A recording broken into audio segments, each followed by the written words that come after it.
So totally different shift in topics right now. We're going to talk about listings, and we're going to talk about niching down, which is super scary for people. We're going to talk about targeted marketing, making sure that your messaging is really hitting exactly how it should, where and when and how to connect to the right people. I'm going to poo-poo on your infographics that you put on social media, so just be warned. And then I'm also going to talk about, just kind of briefly, talk about how to prep your sellers when the market is shifting, like it is now, right? Because we've gone from, in most, I would say probably everybody in this room, we've gone from it being a very, very, very strong seller's market to things starting to shift. And so sometimes we need to adjust expectations. So let's kind of start with stating the obvious, right? Listings are always king, right? But especially now, low inventory means that listing agents are controlling the market. I'm going to talk to you about one or two kind of case studies as we go through this as well, so that you can get an idea of really what's possible. And if you have listings, you also have buyers, and we know this. So, you know, a lot of the time when people are advertising or they're running, you know, they're running ads, or a lot of those are very buyer focused. But really, at the end of the day, if you have buyers, you have buyers. But if you have listings, you have listings and you have buyers, right? So really, at the end of the day, that really should be what your primary focus is on. Speed always wins. So everything that you learned today, I mean, you guys have been here for a good chunk of the day already. You've probably heard some absolutely amazing things from a lot of people. And those nuggets that have really kind of gotten to you and have made you think, you know what, I really think that this is something I want to implement, do it today. Don't wait for the perfect timing. Don't wait for another 2 weeks. Don't wait until, you know, so-and-so is back from vacation. Just do it now, because speed is always going to win. The faster that you implement something, the faster you have feedback. And nothing is perfect the first time you do it. So the faster that you have that feedback, the faster you can iterate, the faster you can grow. So let's talk about marketing messaging and hitting that target right on the head. So there's 4 main reasons why people are afraid or reluctant to niche down. And a lot of the time they're afraid of turning away business because they think that if they have a really targeted message, that everybody else is going to think that they won't help them. Number 2, they don't want to feel boxed in. So they don't want to feel like, you know, they can only work with upsizers, or they can only work with downsizers, which is never the case. They're afraid of choosing the wrong niche. Again, you don't like the niche that you pick, it's not working for you, there is always an opportunity to iterate. And they don't know how to find their niche. They have no idea what even to look at, what to think about, how to find the right niche. So let's start with, what is a niche? I love that you guys are Canadian, like me, because when I talk to Americans, they think I'm crazy. They're like, you mean niche? Right? But no, it's a niche. So, excuse me. So a niche is not a type of property. And we hear this a lot.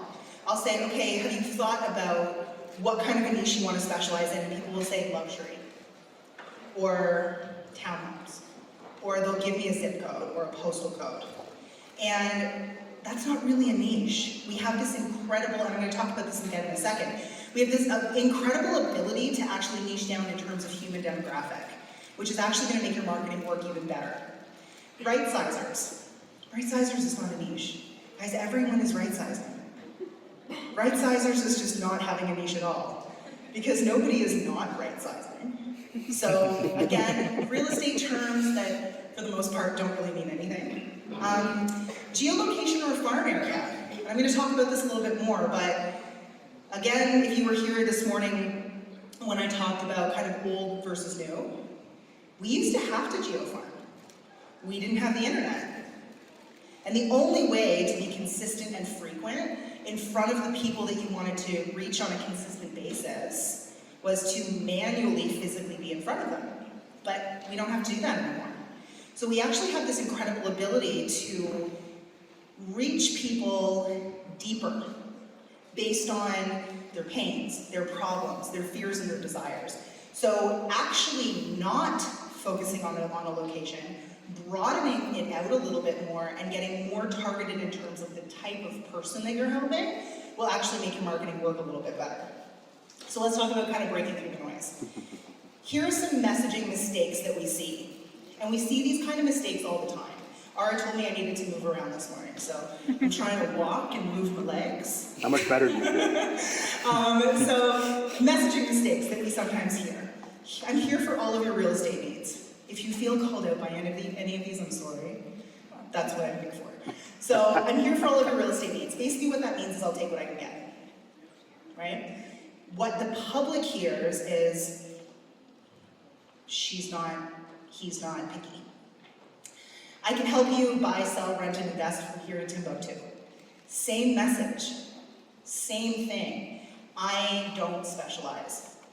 And so often I hear agents say, I want to be treated like a professional, like my doctor or my lawyer. If you're having brain surgery, you don't go to a foot doctor. You don't go to your general practitioner.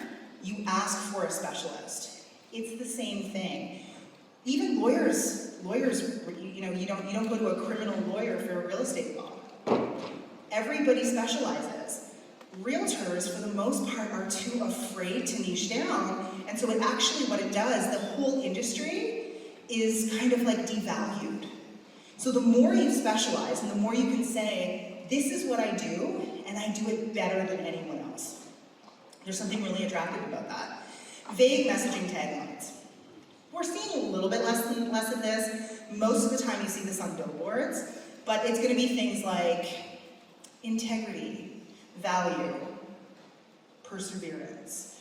Like they don't mean anything, right? I get that you like that, and I get that it sounds good to you, but it doesn't actually mean anything, and from a marketing standpoint, it's just noise. I don't know what button I just pushed. So target your message to get more listings. That's really what it comes down to. So all sales, doesn't matter if you're selling a scarf, or you're selling shoes, or you're selling real estate. All messaging is problem-solution based. There's a problem, you solve that problem with the solution that you have. So really understanding what drives your clients' moves. People don't move because it's fun. When's the last time you moved? Alex just moved. It wasn't fun, right?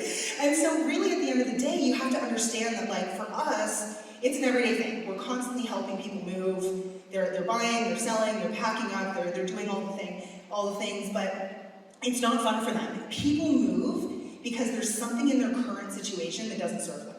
They think that they'll be happier. They think that their kids will be happier. They think that their kids will fight less if they have another bathroom, or if they have a backyard, or if they are in a better school district. So understand what actually drives your clients' moves. That's again why the targeted messaging becomes so important, because we're niching down in terms of human demographic, human problems. So again, this comes down to the idea of it's not really about you, it's about them. Where to connect with them. So often people will say, well, should I run Facebook ads? Or should I be on Facebook? Should I be on TikTok? Should I be on LinkedIn? I can't answer that until I know what your niche is. I can't answer that until I know who you're focused on. Because where are they spending their time? Right? If you're working with upsizers, think about their age demographics for the most part. Are they on Instagram more? Are you focused in on young professionals? They're probably going to be on LinkedIn. So we really want to focus in on where are those people spending their time online and where are they the most open and focused. Because that is really going to make it the easiest target. And that's where the messaging needs to land. Not on whatever, I mean, guys, I can spend hours getting lost on TikTok. But that doesn't mean that that's where my content should live. It means that it's where I like to go. So whoever's marketing towards me should be on TikTok, because I'm going to buy whatever they're going to put in front of me. But that's not the same for everybody. We need to look at where they are, where they spend their time, and focus on those platforms. You don't need to be on 10 platforms. I would say you need to be on 2. And you need to be really solid and do a really good job on 2. So, infographics. This is probably where I get the most pushback. And honestly, infographics to me feel very lazy, especially in real estate, because chances are you're not even creating them. Your broker's giving them to you.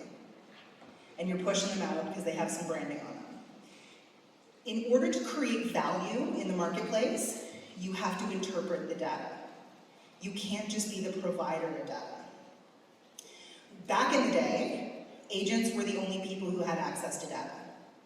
I'm hoping over the next however many years that the data even becomes more readily available to the public. Because what it's going to do is it's going to force agents to provide real, tangible value. And real, tangible value is, what does this data mean for you?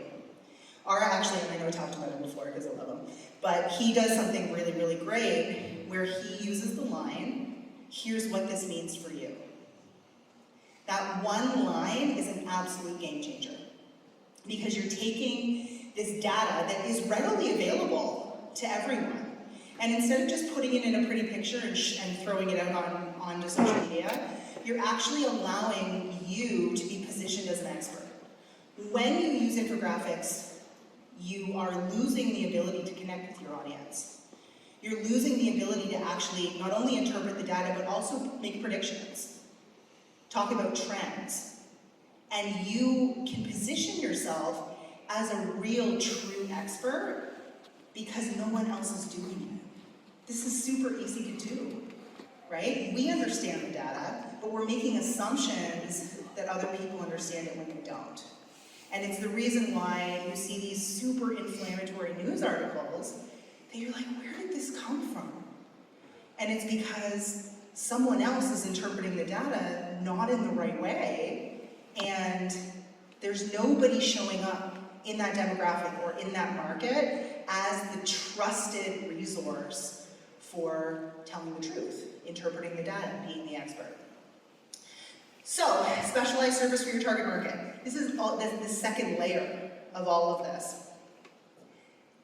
You get to actually tailor your services. And if you listen to my talk first thing this morning or earlier this morning, you'll understand this idea of creating repeatable systems. When you specialize, let's say you work with upsizers. I'm just using it as an example because it's popular. When you work with upsizers, you can actually create more automation in your delivery because the same questions are going to come up, same issues are going to come up, and you can automate and plan ahead, again, creating more value. If you can answer a question before the question's asked, or you can provide something before they have to ask you for it, it's going to be seen as more valuable. The answer is not adding more in.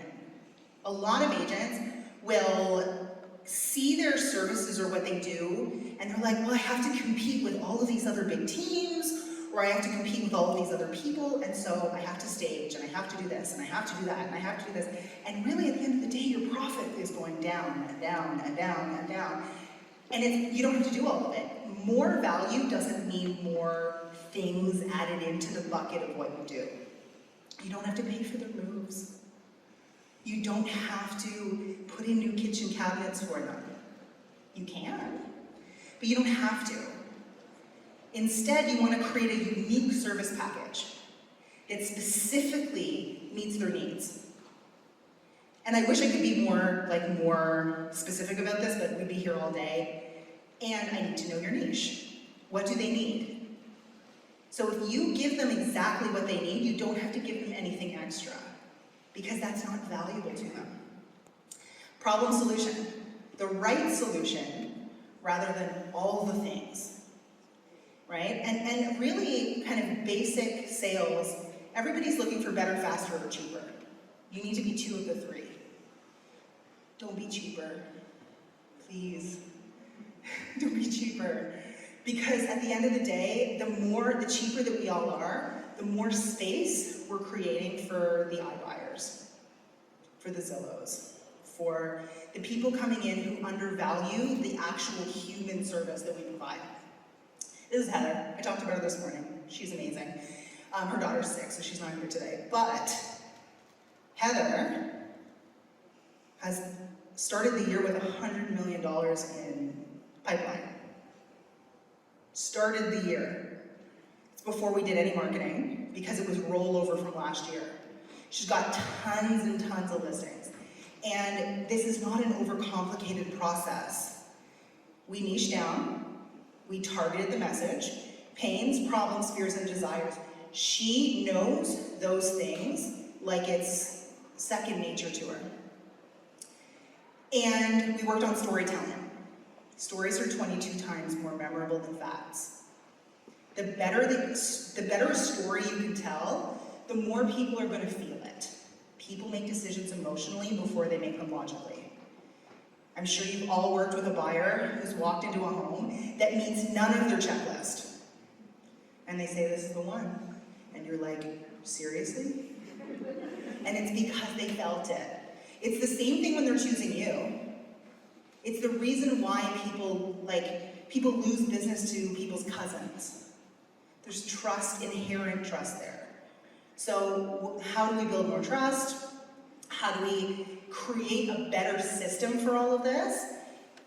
It's targeted messaging. It's using human psychology to make that connection. Creating, the way that we say it is creating relationships at scale. So, specialized service package for her market. She was originally one of those people who did all the things. Huge list of services.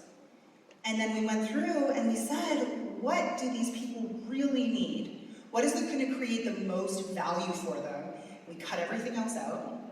And we really, marketing, listing presentations, the whole thing, we focused only on those things. On the things that were going to provide real value, tangible value to the people that she wanted to work with. And it made a massive, massive difference. Because she was able to focus in on, and the people she was marketing towards actually felt heard. And I think that that's one of the most important parts of this. You can be the best marketer in the world, but you cannot create desire in the marketplace. What do I mean by that? The market will tell you what they need if you ask. So, number one, market research. Ask your clients, ask your niche, what do you want? What do you need? Don't try to guess. The second thing that I really want to highlight is the fact that really good marketing is emotionally driven, but it's also articulating what's in the back of your ideal client's head better than they can. Which, at the end of the day, that is how you use human psychology. It's kind of like voodoo magic. Once you can get it, and once you nail it, people are like, wow, this person must be like listening to my phone calls, or reading my diary, and that's the feedback that you want. I've watched all your videos, and I feel like you're in my head. I feel like you're listening to the conversations I'm having with my husband over dinner. And they'll automatically credit you with the solution because you've nailed their pain points. And this is marketing 101, but for some reason, we've forgotten it. So, I want to end with this. Educating sellers in market shifts. It's rough right now. You probably have clients right now who are saying, yeah, but I want to underprice and then get 40 offers. And you're saying, well, the market's not there anymore. And so you're getting pressure. So education first. All of this starts with your marketing. When your marketing is really solid, the clients that you walk into their living rooms are actually warmer and they're better quality than referrals. I'm getting questioning looks, of course. But they're better quality than referrals because they're educated. So you have used authority content, social proof, and you've used personal content. This person knows you, they like you, they trust you, and they see you as a trusted expert. It doesn't matter what everyone else in the market is saying, they will listen to what you have to say. They see you as smarter than them, imagine that. So all of it starts actually in the weeks before they decide to list. The hardest part is going into a listing presentation or a listing conversation cold, where they've been introduced to you, or they found you somehow, or you cold called them, and now you're sitting in their living room and you have to do weeks worth of work in an hour. So this is why this kind of marketing actually is so beneficial. If you haven't grabbed the Listings Lab guide, it's free. Grab it from our booth. It's 21 pages, it's not short, but it's actually going to talk you through some of the psychology of being relevant, creating omnipresence online. It's way cheaper than trying to do it manually or physically. And then intimacy. Intimacy is the connection, the conversation, the thing that actually seals the deal, the emotion. So really, at the end of the day, it's super important, yes, to be prepared. It's important to know your numbers, it's important to know your market stats, all of that matters. But when we really kind of layer down, it's all the prep that comes up to the point where you sit down with them. I want every single person in here to be walking into listing presentations that they're already sold. They're saying to you, Kate, when do we get started and what price are we listing this at? Because that is a reality. And if that's not your reality, then we just need to adjust and take a look at how people are finding you and what you're putting in front of them in the nurture part before you're actually sitting down with them. Don't sit down with them cold. Even if they are a referral and they've heard your name for 3 hours, have the material prepped. Have your story and your signature system or your core services already ready to send to them so that the emotional connection can be built before you walk in the door. Does this make sense? Yeah? Okay, cool bananas. That's kind of it. I want you to come and talk to me. Come find me at my booth, grab the Listings Lab guide. You can say it, you can hear I just said cool bananas. There's a reason why we're giving everybody squishy bananas, because everyone makes fun of my cool bananas. And yeah, this is possible. And these are the foundations to that 7-figure business that I talked about before. If you have to struggle and you have to manually try to convert, you may master it. But what's the chance that you're going to be able to get leverage when someone else isn't you? It makes it super hard. But if we can manage to do that in a more systematized, more automated way, people still feel more connected to you than if you've gone in cold, and it's scalable. So this is really the foundation of it. It's actually more humanity rather than less. Okay? I'm going to leave you with that. I appreciate you guys. And I'll talk to you